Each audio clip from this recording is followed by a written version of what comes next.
असा पदार्थ जो कितीही वेळा खाल्ला तरी कंटाळा येणार नाही. बनवायला अगदी सोपा आणि झटपट तयार होणार आहे. हो, मी थालीपीठाबद्दलच बोलते आहे. तर त्याचं एक वाटण तयार करून घेतलं.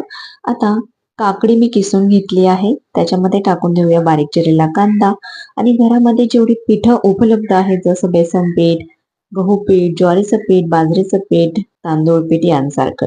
आता यामध्ये 1 चमचा ओवा कुस्करून टाकला. सोबतच बारीक चिरलेली कोथिंबीर, चवीनुसार मीठ, मिरचीचा ठेचा, थोडीशी हळद पावडर, धना पावडर आणि जिरा पावडर.